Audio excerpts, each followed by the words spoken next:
What is going on YouTube? Well, today we are going to check out another oversimplified video. We're going to check out World War II. Now, honestly, when it comes to historical things, I think that the time of Jesus, Roman civilization, and World War II are probably the most overstudied things. These are things people don't even go to school for. You know, they study them at their own time. It's a hobby and things. Maybe you got some cool like coffee table books and things. People know a lot of shit about World War II. I don't know much, you know. I might know more than like the average American, maybe. Even though I'm the history buff, I did not cover World War II like literally at all in school at all. A lot of my focus is on medieval history, and I tend to actually know a lot more about World War I than I do World War II. So I want to watch this for a few reasons. Number one, it's very popular on this channel, but number two, maybe I can learn a little bit more about something that that a lot of people tend to just study the fuck out of it, right? So here we go. I'll interject whenever it's something that I'm, you know, somewhat familiar with, but I'll try for the most part to just take it all in and, you know, learn as much as I can. So there's two parts. We're going to put them all together. If you're new to the channel or whatever, I did cover another oversimplified. It was Henry VIII. A lot of fun. That was a really cool video. I was shocked it didn't get too many views. Hopefully more people will be interested in World War II. So without further ado, let's go ahead over here and check it out. Okay, so this is a two-parter. The first one's 13 minutes, so we'll just get going, and I'll try not to stop it a ton, but if I feel the need to say something, I will. That's what I do. Pisses some people off, but other people are here for it. So, and I've had a few. So in here we have Deep Eddy lemon vodka and Sprite. So I probably should have abstained a little bit to be a little more clear-headed, but who knows? We'll see. So anyways, here we go. This video was made possible by Skillshare.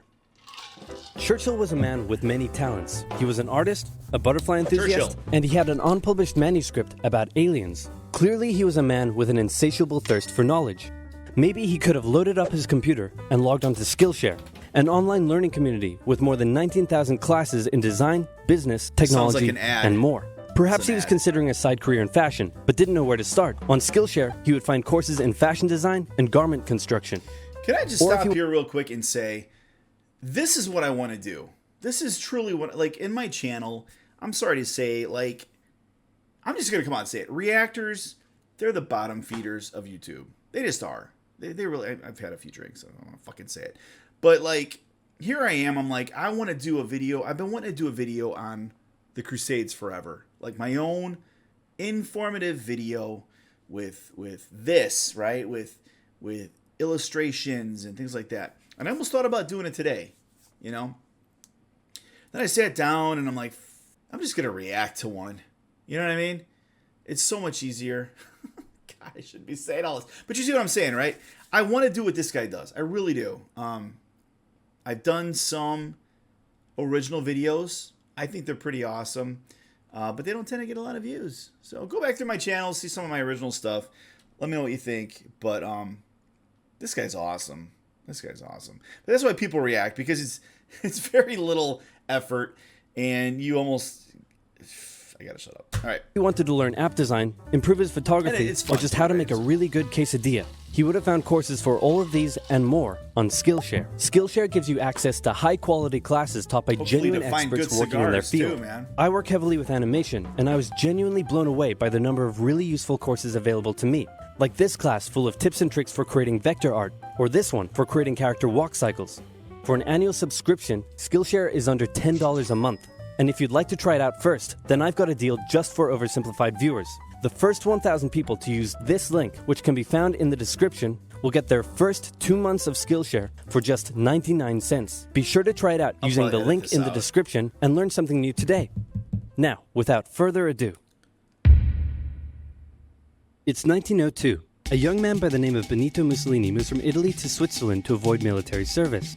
He gets big into socialism, working for trade unions, writing for socialist newspapers, advocating a violent overthrow of European monarchies, the whole shebang. This gets him in a bit of trouble with the Swiss police, so he gets arrested, sent back to Italy, set free, returns to Switzerland, is arrested again, goes back to Italy again, completes his military service after previously avoiding it, and then after a brief stint as an elementary school teacher, he finally returns to work as an avid socialist. His speeches and journalistic abilities made him famous among Italian socialists. He was anti-war, so when Italy colonized Libya in 1910, he rioted and got arrested. Then World War I came along, and once again he protested Italy's involvement. But then he thought, wait a minute, this war could bring about the social climate needed to overthrow European monarchies and bring about the socialist revolution everywhere. And suddenly he was pro-war. But his fellow socialists didn't like his new pro-war stance, so they kicked him out of the party. So then he said, you know what? I'm done with socialism. We need something new, not based on class divisions tearing us apart, but based on unity through nationality. We'll conquer the Mediterranean. And fear. Just put that out there. Not based on class divisions tearing us apart, but based on unity through nationality. We'll conquer the Mediterranean and reunite all Italian peoples just like the days of the Roman Empire. I'll call it Fascismo, and it will guide the Italian nation to greatness. That's all well and good, Mr. Mussolini, but... Wait, fascism was a goal? I didn't realize that. Interesting. Like literally, because nowadays, it's a very overused word. Very overused word. But it's interesting that it was actually... I didn't know that it was actually... something that was a goal. You know, they came up with the whole idea behind it and titled it, and it's pretty cool to know. Okay. Call it Fascismo, and it will guide the Italian nation to greatness. That's all well and good, Mr. Mussolini, but what kind of haircut am I giving you? Let's go with... bold.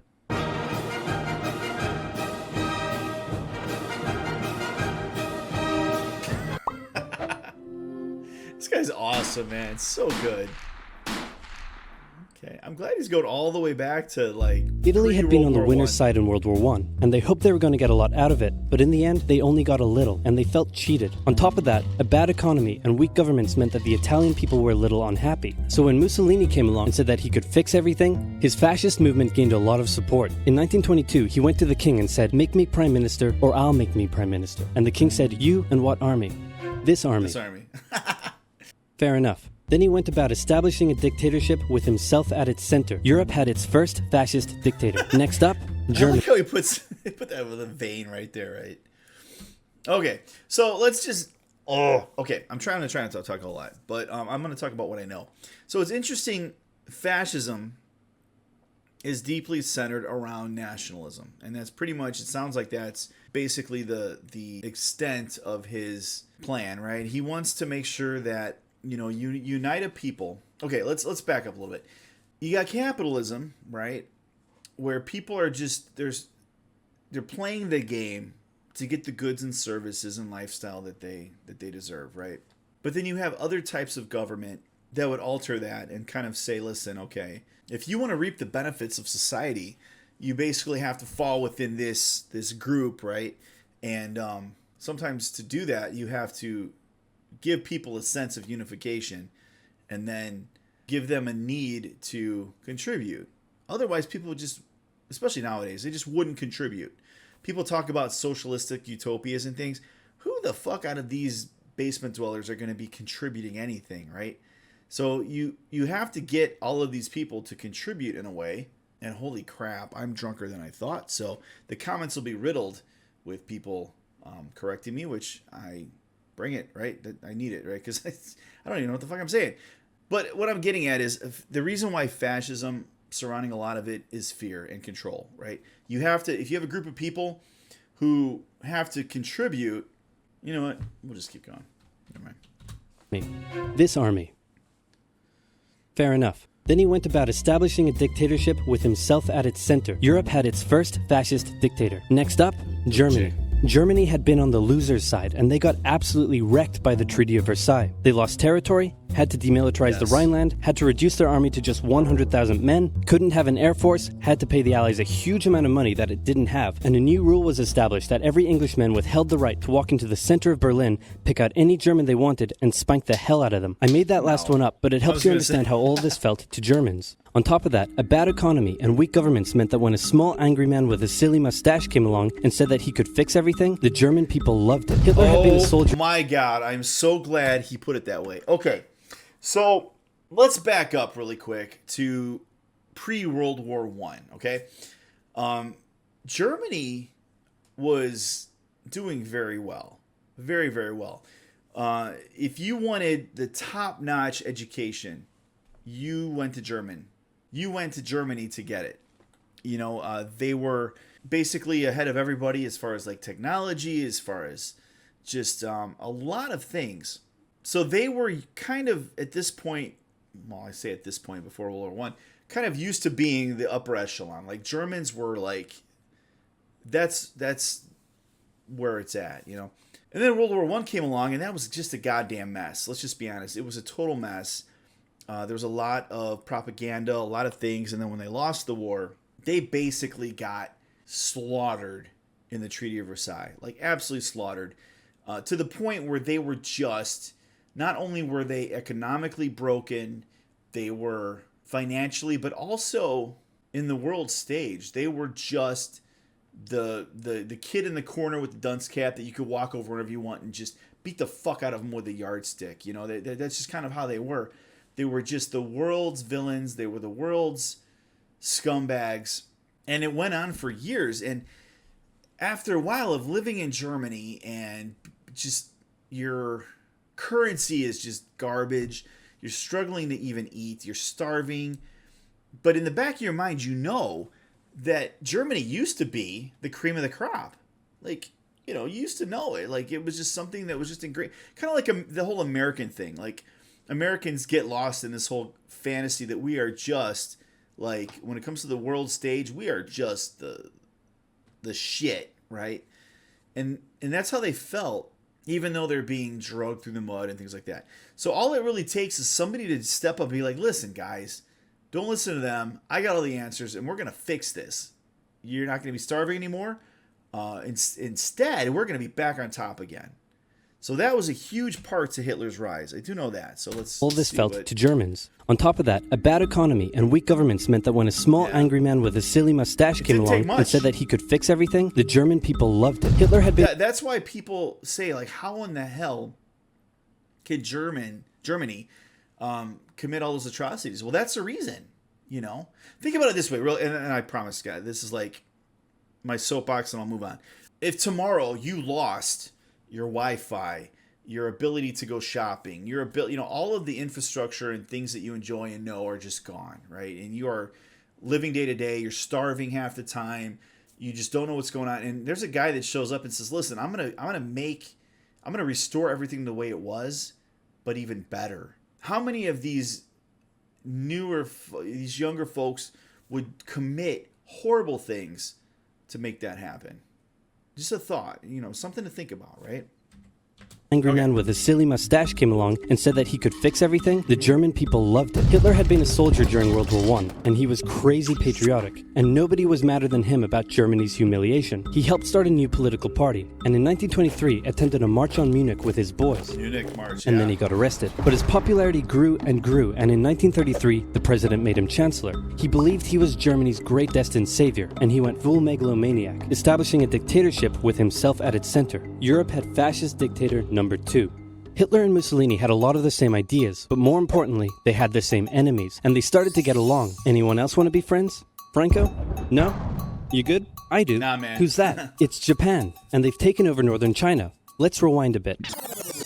Japan had isolated itself from the rest of the world for over 200 years until the Americans showed up and said, you're going to trade with us and you're going to like it. Then the Western powers imposed a bunch of unequal treaties, meaning Japan's economy was bust. They also had no natural resources, so they decided to go get some. They went to war with China to gain a sphere of influence over Korea, and they took a bunch of China's stuff. But then the West said, hey, cut that out. And since Japan couldn't take on the West, they said, okay, I guess we'll just go home. Wait a minute, what are you doing? Taking advantage of a weakened China and setting up spheres of influence. But I was the one who weakened them.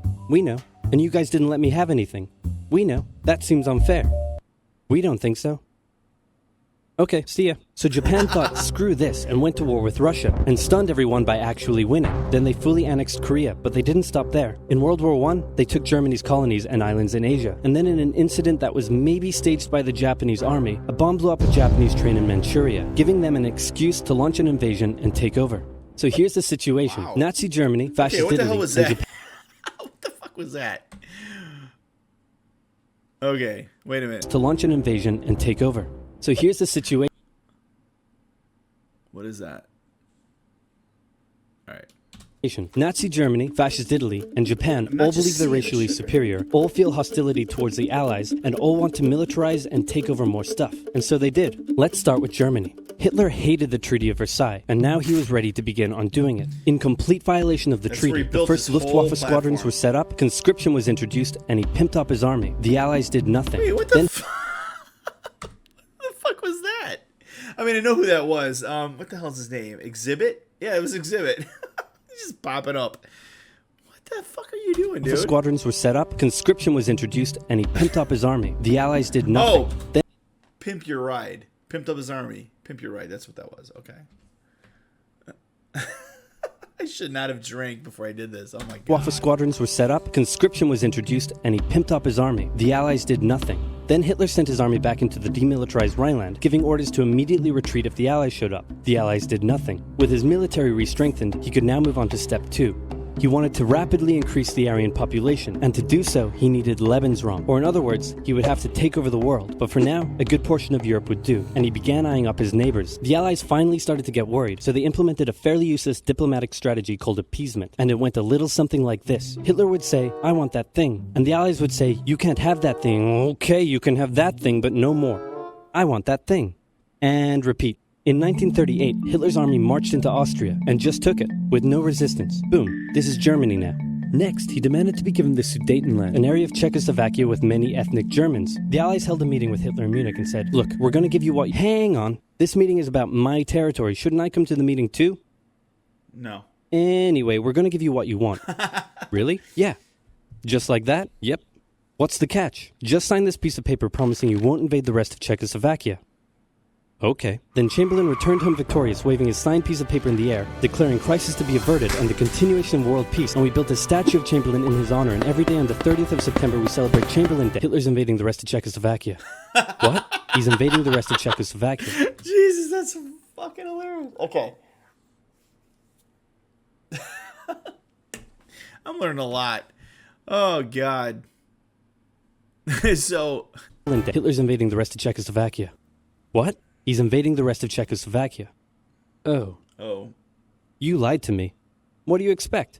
I'm Hitler. Not to be outdone, Mussolini also wanted to get in on the action. He thought to himself, isn't there a not yet colonized nation somewhere which is so underdeveloped that the people would be defending themselves against our tanks with literal bows and arrows and wooden spears? Oh, there is? Fantastic. There you go. And so he took it. Italy also wanted to control the entrance to the Adriatic Sea, so they occupied Albania. Then, in another incident which was maybe staged by the Japanese, gunfire was exchanged by Japanese and Chinese troops at the Marco Polo Bridge, and the Japanese launched yet another invasion against China. They swept through Beijing and Shanghai, and then advanced through the Yangtze Valley to China's then capital, Nanking. It was here that saw the worst of Japan's shocking atrocities committed against the Chinese people. Back in Europe, Germany and Italy made their relationship status official by signing the Pact of Steel. Then, Hitler turned his eyes towards Poland and the hated Polish corridor, splitting Germany in two. This is where most people will say that World War II started, with the invasion of Poland. But, you know, obviously there was a lot that... Hitler turned his eyes towards Poland and the hated Polish corridor, splitting Germany in two. At this point, the Allies really had to put their foot down, and they warned him that an invasion of Poland would mean war. Hitler had planned to continue his advance eastward, but he didn't want to end up fighting a war on two fronts. So for now, he made an alliance with Stalin, saying, how about we both invade Poland and split it between the two of us, and I definitely won't not refrain from not betraying you sometime in the future. It's a lot of negatives. Sounds good. This new alliance stunned the West. On the 1st of September 1939, German troops entered Poland, and Britain and France declared war on Germany. The Poles fought hard, but they were no match for the two giants crashing down on them from either side. Then came a period known as the Phony War, where everyone just sort of sat around not doing much.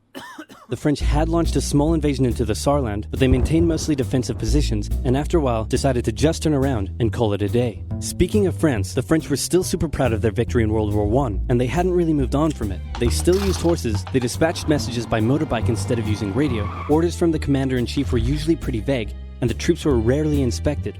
They built a line of defenses along their German border, but didn't bother extending it all the way to the Channel, and they wouldn't launch artillery strikes against Germany out of fear of being retaliated against. In a war, they didn't want to attack. Can I just say really quick, the reason why I don't do more videos like this, and I want to so badly, I really want to. I keep saying I'm going to do one on the Fourth Crusades. I've done a few in the past. I did one about a hummingbird. which is kind of funny. But I've done some original content. This takes so much research. Like, we're talking weeks of research, just making sure that, you know, I just hope you all like get that. People who claim to be historians like myself, I mean, you know, yeah, we have expertise in certain things, but just even those things, you got to research before you put something like this together. So just hopefully you're all giving this person the right props, because a lot went into this. So the line of defenses along their German border, but didn't bother extending it all the way to the Channel, and they wouldn't launch artillery strikes against Germany out of fear of being retaliated against. In a war, they didn't want to attack the enemy. And at first the UK wasn't much better. Chamberlain still naively hoped that the war could be ended diplomatically. Instead of bombing raids, the RAF dropped propaganda leaflets over German cities, which one air marshal said likely did nothing but provide the continent with toilet paper for the duration of the war. They also only sent 200,000 men to France, while the French had mobilized millions. Both Britain and France wanted to avoid a repeat of the First World War, and so they wanted to keep the war as far from home as possible. So they turned their eyes north. You know, something interesting too, really quick. World War I was coined by, I forget who did it. I forget who said it, but they said it was the war to end all wars, World War I, because it was the first war that was launched on the heels of the Industrial Revolution. So we saw just a tremendous spike in casualties and destruction and death, but also too because, you know, a great part of the world forces, or, you know, the were involved in it, right? So they often said that because technology has gotten to a certain point, people are going to realize, like, we're never going to want to do this again. You know, like, World War I was so just bad in so many ways, horrific, that, you know what, people are going to wake up and they're going to be like, we're never going to want to go to war again. We saw how long that lasted. But you see this here a little bit, right? They're remembering World War I and saying, we do not want to go down that same path again. Just because it was nightmarish for everybody, it ended up in the end being really nightmarish for the Germans. And just, so at least it deterred a little bit.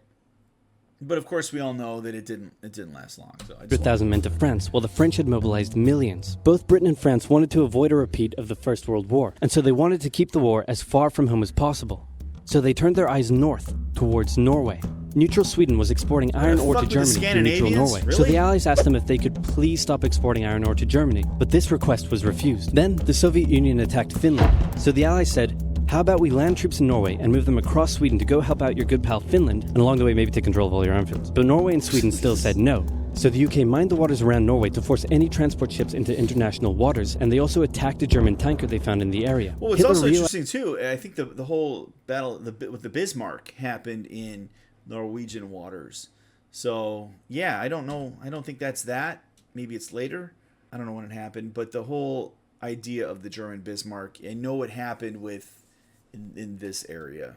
So anyway. Transport ships into international waters, and they also attacked a German tanker they found in the area. Hitler realized what the Allies were up to, and he quickly moved to secure his supply of iron ore. He launched an invasion through Denmark into Norway. The Allies rushed to land troops at key ports along the coast, but Germany had taken control of Norway's airfield, and their air superiority decided the fight. The Allies had to retreat. After this slightly embarrassing failure, Chamberlain resigned and was replaced with Winston Churchill, who had a slightly different approach to dealing with the Germans. Hitler's overall strategy was similar to Germany's First World War strategy. Attack France, defeat France, knocking out the UK in the process, then turn on the Soviet Union and win the war. During the phony war, the Allies had given Hitler time to prepare his forces. Now, he was ready to attack. The Allies had wanted to place troops in Belgium, but Belgium had refused, and in a move that surprised pretty much no one, Hitler launched an invasion to get around France's defenses. The Allies charged into Belgium at full speed to meet the German invasion head-on, and it looked like a repeat of the First World War was coming. But this time, Hitler had a trick up his sleeve. Blitzkrieg. As the Germans advanced, they sent thousands of refugees westward, slowing down the Allies. Then, to the south, the French had left the Ardennes, an area full of hills and forests, pretty underdefended because they thought it was naturally impenetrable. Well, the Germans were about to penetrate it with everything they had. They smashed 50 Wehrmacht divisions through and encircled the Allied armies at lightning speed. The best of the Allied forces were now trapped. The Germans squeezed in from all sides, taking out France's best armies and nearly wiping out the British too, but they managed to make a desperate last-minute escape at Dunkirk, with British civilian ships even making the perilous journey to bring their young men home. With most of the French forces depleted, the Germans breezed through, taking Paris, and France fell. What the Germans couldn't do in World War I, Hitler had done just that. Hitler hoped that with the fall of France, the UK would also lose hope and sue for peace. But quite annoyingly, it didn't, and he needed to secure the Western Front, so he tried to force them into submission with mind games. The UK were now all alone, and Hitler wanted to emphasize that. First of all, just before France fell, Italy finally declared war on the Allies, making the UK's situation even worse. Next, instead of just occupying all of France, Hitler occupied the coastal areas for defense, but allowed France to continue its existence as a German puppet state. This way, it looked like the UK's old ally had decided to switch sides. Hitler also hoped that the UK wouldn't attack any of her old allies' navy bases or colonies in Africa, giving Hitler an extra line of defense to the south. But the UK made sure to respond to this by sailing down to France's navy base in Algeria and wrecking a bunch of ships. So have at it. Hitler then began laying down plans for an invasion of Great Britain. Before German troops could land on British soil, he would first need air and naval superiority across the Channel. Waves of German bombers came, while the completely outnumbered RAF worked bravely around the clock in an attempt to quell the German attacks. At first, the Luftwaffe targeted British ports and coastal facilities. Then it attacked RAF bases, crippling the RAF's ability to defend the nation. And it looked like Hitler's Great British Invasion was coming. But then, Churchill ordered a small, pretty insignificant bombing raid over Berlin. It didn't do much damage, but Hitler was furious, and he immediately ordered the Luftwaffe to refocus its attacks on civilian targets in London. Children were sent off to the countryside away from their parents to avoid danger, and frequent trips to air raid shelters became a daily occurrence. But British morale held firm. Smiling, knitting, lounging casually, these people have balls of steel. This refocusing on London also gave the RAF breathing space to reorganize, shit, right? So Hitler kind of shot himself in the foot there. Just the foot for now. Finally, the Luftwaffe sent one massive all-out attack on London, and the RAF successfully repelled it, destroying many of the German aircraft and placing air superiority firmly in British hands. Hitler's invasion had to be postponed, but the bombing of British cities continued for some time. Oh, I guess that's the end of part 1, so we'll just go to part 2 real quick. Alright, so here's part 2. So what else is happening? Well, when I said Britain was all alone, that wasn't entirely true. Many Commonwealth nations and other Allied colonies had joined the war in Britain's support. They would play a key role throughout the war, particularly in the African and Italian campaigns. On the Axis side, Germany, Italy, and Japan signed the defensive tripartite pact, bringing their military alliance even closer together. The Soviet Union's war against Finland should have been an easy victory, but it became a humiliating struggle, and their military ineptitude was put on full display. In the end, they did force the Finns to sue for peace. Then, they continued their honorable campaign of pushing around much smaller countries by annexing the Baltic states and part of northern Romania. France's colonies in equatorial Africa were like, heck no, we aren't going to join the Germans, and they all pledged their allegiance to free France, except for Gabon, which had to be taken by military force. The Allies also tried to capture the strategic port of Dakar, but that ended in failure. Mussolini had seen Hitler's successes, and he thought now it was Italy's time to shine, so he tried to take British Somaliland, and that went pretty well. Then he tried to take Egypt, and that went less well. Then he tried to take Greece, and that went really badly. Churchill began referring to Italy as Europe's soft underbelly. He began favoring a military campaign from the south and started sending British troops to Greece. All of this had Hitler pretty concerned, and he moved to protect his southern flank. He had been getting friendly with Hungary and twisted their arm into signing the Tripartite Pact and joining the Axis powers. Romania was also eager to join for protection against the Soviet Union. The Tripartite Pact was designed to prevent any other countries from deciding to join the Allies, specifically Britain's old ally, the pesky United States of America. When war first broke out, American public opinion was strongly against joining in. In 1940, there was an election. The Republican candidate said, "I will not send any young Americans to die in Europe," and sitting President Franklin D. Roosevelt said, "I will also not send any young Americans to die in Europe. Unless I have to, then I might." And Roosevelt won. Churchill asked him to join the war, but Roosevelt said, "No can do, Winston, but you know what? Here, have some weapons." America began... There's a whole movie about that, right, with, I want to say, Bill Murray. God, what the hell is it called? He plays FDR, and he basically goes and meets with the current king at the time, who's really trying to get him into the war. God, I can't remember what it's called. I'll put it up here. But anyways, yeah. War. But Roosevelt said, "No can do, Winston, but you know what?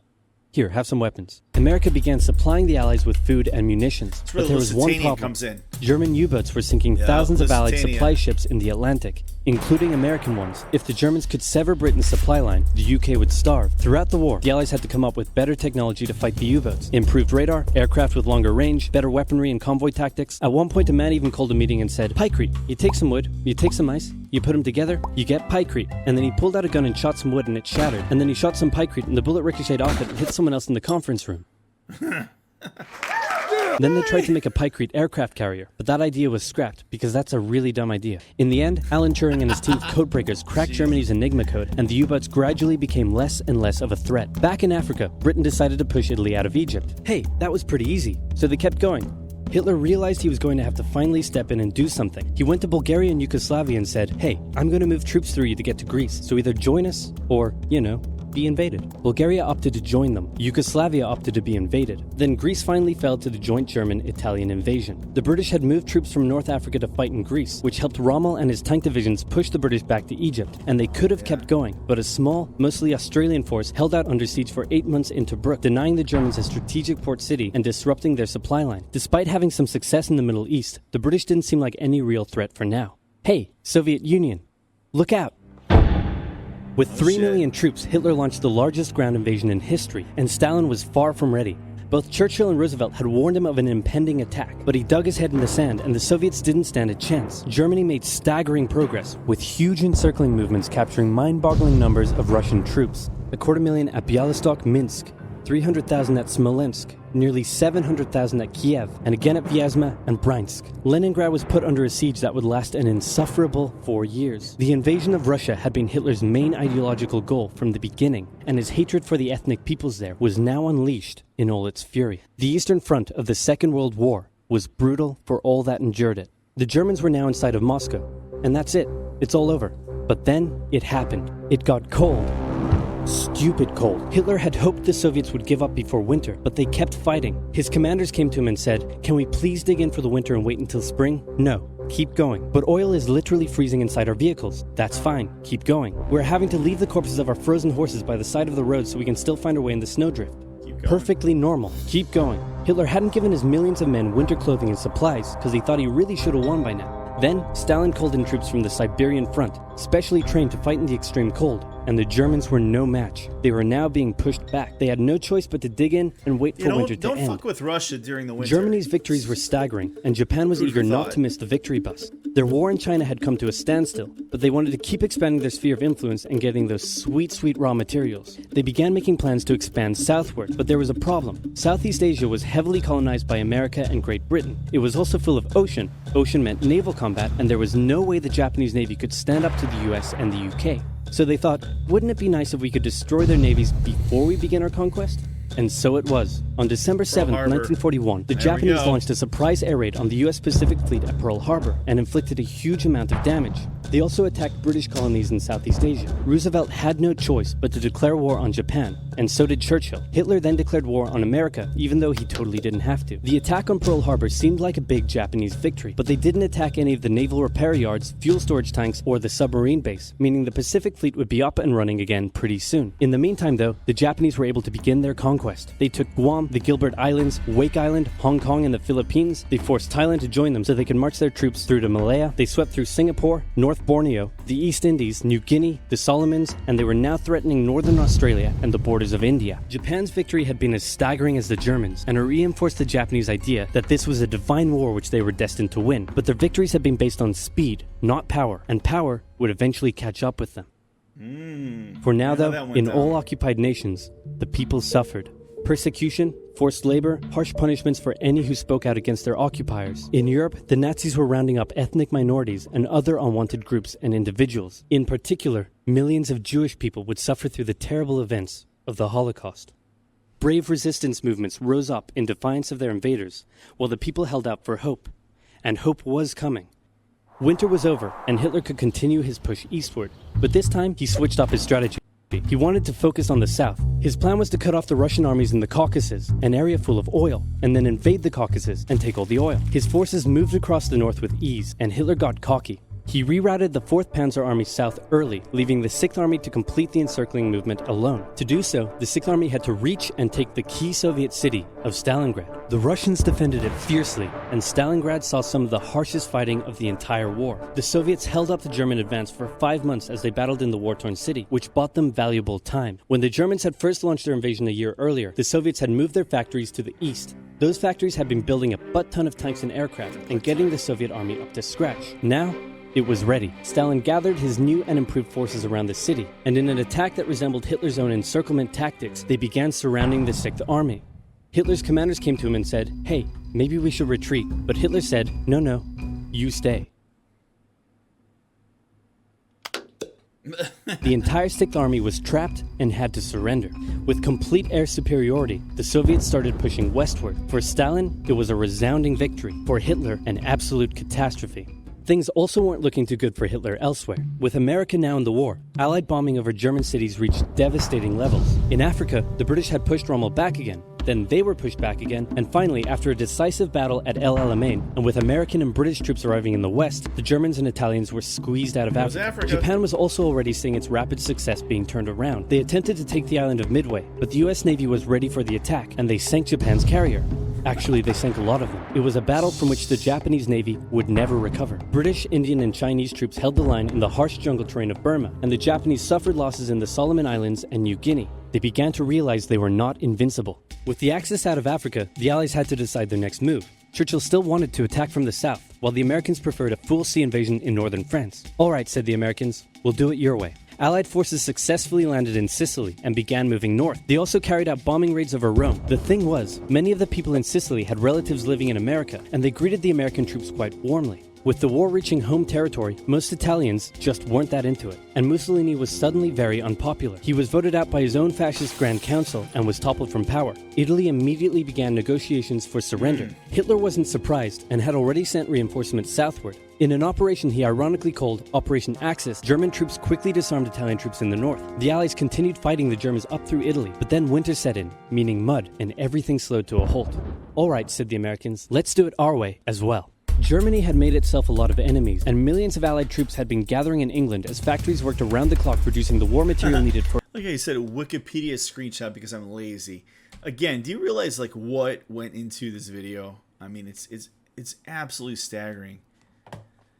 God, I wish I had more time, I swear to God. And millions of Allied troops had been gathering in England as factories worked around the clock producing the war material needed for a super crazy massive, the likes of which the world has never seen before, invasion of Europe. The Germans knew an Allied invasion would come, but they didn't know where it would land. Thanks to Allied deception tactics, they thought there was a pretty good chance it would come at Calais, but the Allies were really going to land in Normandy because it was less fortified and the beaches were nicer. Under the careful planning of General Dwight D. Eisenhower, the invasion that had been long in the making was just about ready to go. Just one thing was preventing the launch: the British weather. For a short while, everyone sat around waiting for a decent day, and then it came. On the night of June 5th, over 1,000 bombers took off and raided coastline defenses, while paratroopers were dropped inland in a bit of a chaotic operation, tasked with sabotaging defenses and capturing key bridges to stop any German reinforcements from reaching the beaches. Early the next morning, the barrage came, as Allied ships fired a huge number of shells at the German fortifications, and then the landings. The Americans at Utah and Omaha, the British at Golden Sword, and the Canadians at Juneau. It was a tremendous struggle with a great loss of life, particularly at Omaha, but the Allied troops captured the beaches and the landings were a success.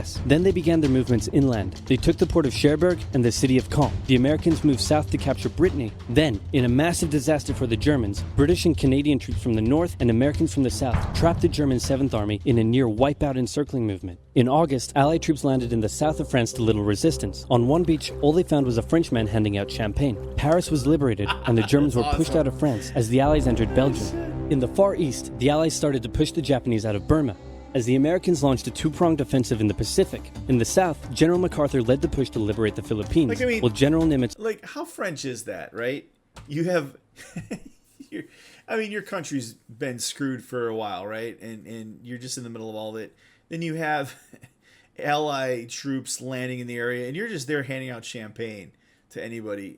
I don't know the scope of it, but that's so French. Oh offensive in the Pacific. In the south, General MacArthur led the push to liberate the Philippines, while General Nimitz oversaw the brutal island-hopping campaign. American forces had to make hard-fought landing after hard-fought landing on fiercely defended small islands as they moved steadily towards the Japanese mainland. The Japanese believed that the greatest thing a person could do was to die in battle, and the most dishonorable act was to surrender. As a result, they fought ferociously to the very end, and the closer the Americans got to the mainland... Have you ever noticed that the fiercest fighting groups that are well known, like the Vikings or the Japanese, where they deeply ingrain the idea that the best situation you could come upon is to die in battle? I mean, it's the best way to get people fighting for you. Without that, you know what I mean? You need to have a damn good platform. But if you don't have that, you just got to be like, listen, man, if you die in battle, you'll be set, right? It's just a common notion. Surrender. As a result, they fought ferociously to the very end. And the closer the Americans got to the mainland, the more ferocious the resistance became. In February 1945, the Americans captured the island of Iwo Jima, and an intense firebombing campaign of Japan's wooden cities began. The Allies suffered some setbacks trying to liberate the Netherlands, but they were making progress and were now threatening the industrial heartland of Germany. Hitler's health, both mentally and physically, was rapidly deteriorating. Things were looking bad, and he was desperate. He said, "We need to turn this thing around, and I have just the trick. Remember a few years back when we blitzkrieged through the Ardennes and trapped the Allied forces in Belgium? Well, I'm going to do the exact same thing. Again." He gathered his forces and tried to pound them through the Ardennes. He used up the remainder of Germany's strength and resources, and he managed to create quite a nice bulge. He also trapped some American forces in the Belgian town of Bastogne. The Germans sent the trapped Americans a message saying surrender or be annihilated. When it was read out to the commanding officer, he said, "They want to surrender? No, sir, they want us to surrender." Nuts! And that's what they sent off as their official reply. General Patton's Third Army then managed to break the siege from the southwest, and the Germans were pushed back. Hitler's last-ditch attempt had failed, and what followed was a total collapse of the German forces. The Allies pushed into Germany from both sides. The Soviet Union took Warsaw and kept pushing to Berlin. In his bunker, Hitler realized all hope was lost. Berlin fell, and with it, Hitler's dreams of a great German empire. Two of the Axis nations had been knocked out. One to go. The Americans began their assault on Okinawa, the last island before they would reach the Japanese mainland.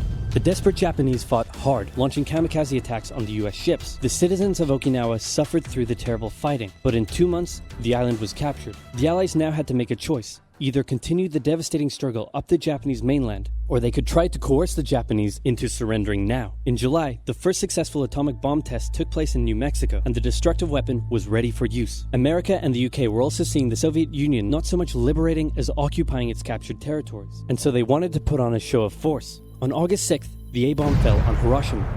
Then, on the 9th, Nagasaki. The cities were reduced to rubble, and for the people living there, it was a terrible fate. But for the Allies, it achieved their main aim.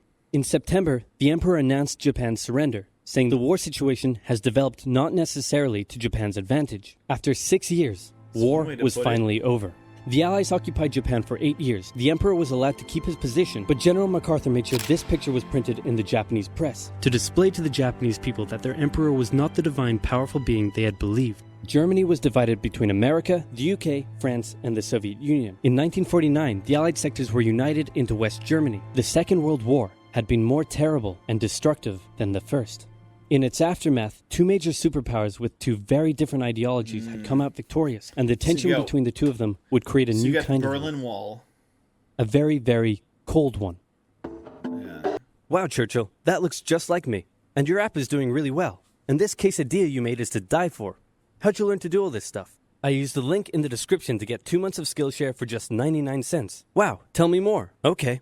Skillshare is an online learning community with more than 19,000 classes in design, business, technology, and more. Premium membership gives you unlimited access to high-quality classes taught by genuine experts working in their field, so you can improve your skills, unlock new opportunities, and do the work you love. If you want to learn how to create games, you can check out the courses on using Unity or creating vector art. There are courses for software development, music production, arts and crafts, month. If you'd like to give it a try first, Skillshare for just 99 cents up using the link in the description, improve your skills and learn something new today. Oh, so I guess that's it. All right, then. Well, let's go ahead and finish that up. You know, that went so quickly into the advertisement, I didn't even realize it was over. So I guess there's not much more to say. The battle against Germany kind of ended a little bit earlier, and then, of course, Japan was left over, and then we finished that off with the atomic bomb drops. So there you have it. But I appreciate anybody who stayed this long. I know this is going to end up being a long video, but no, this guy always does a great job, a really, really great job of just breaking things down. It's so quick, though, that you kind of almost have to keep digging and going back, but all super interesting stuff. If you're new to the channel, please check out maybe the other oversimplifieds I've done. I've done the history of the entire world, maybe, which kind of got me going down this rabbit hole a little bit. I cover a lot of music. I got some original stuff. So whatever you're into, just peruse the channel a tiny bit. Maybe you'll see something you like, maybe not. If you don't, let me know what else I should check out. I hope to see you in the comments. But until then, everybody be safe, healthy, and be nice to each other.